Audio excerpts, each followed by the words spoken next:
जय Hind. GS nexus current affair series में आपका स्वागत है। आज के भाग में हम निरस्त्रीकरण और परमाणु हथियारों के अप्रसार के प्रति भारत की प्रतिबद्धता को जानेंगे। शुरू करते हैं खबरों के साथ।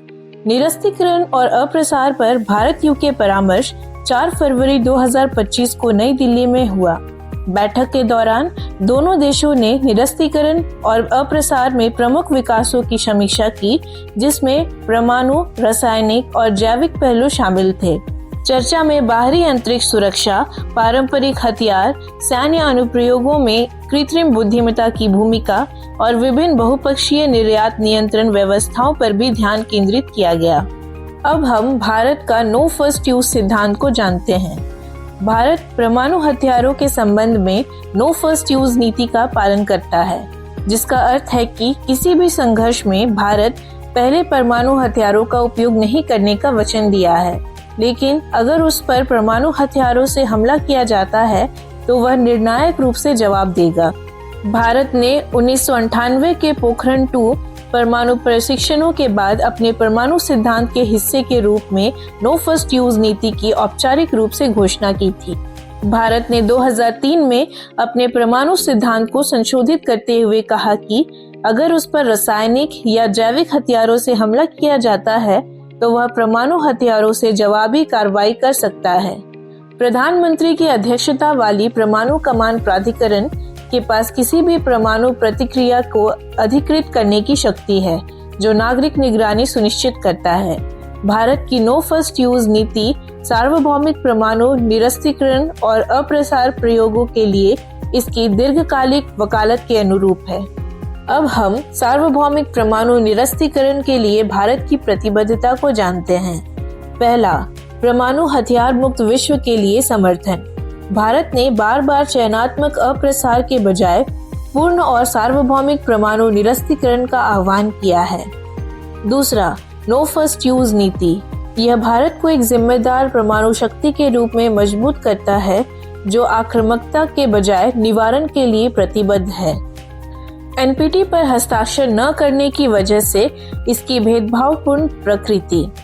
जबकि भारत अप्रसार का समर्थन करता है, इसने परमाणु अप्रसार संधि पर हस्ताक्षर नहीं किए हैं, क्योंकि यह केवल 5 देशों को परमाणु हथियार रखने की अनुमति देता है। परमाणु अप्रसार संधि पर 1968 में हस्ताक्षर किए गए थे और 1970 में लागू किए गए थे। चौथा, परमाणु परीक्षण पर रोक का पालन। 1998 से भारत ने व्यापक परमाणु परीक्षण प्रतिबंध संधि पर हस्ताक्षर न करने के बावजूद परमाणु परीक्षण पर स्वयं लगाए गए रोक को बनाए रखा है। यह परमाणु परीक्षण पर प्रतिबंध लगाने के वैश्विक प्रयासों का समर्थन करता है, बशर्ते परमाणु सशस्त्र राज्यों सहित सभी राष्ट्र समान प्रतिबद्धता का पालन करें। पांचवा, शांतिपूर्ण परमाणु उपयोग को बढ़ावा देना। भारत अंतर्राष्ट्रीय परमाणु ऊर्जा एजेंसी सुरक्षा उपयोगों के तहत बिजली उत्पादन, स्वास्थ्य सेवा और कृषि में विकास के लिए परमाणु ऊर्जा के शांतिपूर्ण उपयोग पर जोर देता है। छठा, वैश्विक निरस्त्रीकरण मंचों में सक्रिय भागीदारी। भारत ने संयुक्त राष्ट्र और निरस्त्रीकरण सम्मेलन जैसे मंचों पर विभिन्न निरस्त्रीकरण उपायों का प्रस्ताव और समर्थन किया है। इसने परमाणु हथियारों के चरणबद्ध और सत्यापन योग्य उन्मूलन का आह्वान करते हुए संयुक्त राष्ट्र में परमाणु निरस्त्रीकरण पर एक व्यापक सम्मेलन के लिए जोर दिया है। सातवां, गैर प्रसार व्यवस्थाओं में सदस्यता। भारत मिसाइल प्रौद्योगिकी नियंत्रण व्यवस्था, वासेनार व्यवस्था और ऑस्ट्रेलिया समूह सहित प्रमुख बहुपक्षीय निर्यात नियंत्रण व्यवस्थाओं का सदस्य है। यह वैश्विक अप्रसार प्रयासों में और अधिक योगदान देने के लिए परमाणु आपूर्तिकर्ता समूह में सदस्यता के लिए सक्रिय रूप से प्रयास कर रहा है। अब हम भावी प्रतिबद्धताओं को देखते हैं। भारत विखंडनीय पदार्थ कट ऑफ संधि का समर्थन करता है और इस संधि के लिए वार्ता में शामिल रहा है।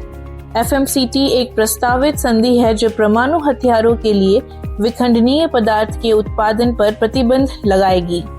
यह नागरिक उद्देश्यों के लिए विखंडनीय पदार्थ के उत्पादन की अनुमति देगा। भारत 1993 में FMCT पर अंतर्राष्ट्रीय आम सहमति में शामिल हुआ था। यह नागरिक उद्देश्यों के लिए विखंडनीय पदार्थ के उत्पादन की अनुमति देगा। भारत 2017 में संयुक्त राष्ट्र में परमाणु हथियार निषेध संधि पर वार्ता का बहिष्कार करने वाले अन्य सभी परमाणु संपन्न देशों में शामिल हो गया। भारत निरस्त्रीकरण सम्मेलन को परमाणु प्रतिबंध संधि पर बातचीत करने के लिए एकमात्र साधन मानता है। भारत ने व्यापक परमाणु परीक्षण प्रतिबंध संधि पर हस्ताक्षर नहीं किए हैं। गुटनिरपेक्ष आंदोलन के साथ भारत परमाणु हथियार राज्यों से समयबद्ध निरस्त्रीकरण प्रतिबद्धता का एक मजबूत समर्थक है और CTBT पर हस्ताक्षर करने से परहेज करने के लिए प्रतिबद्धता की कमी का उपयोग कर सकता है। आज के लिए इतना ही।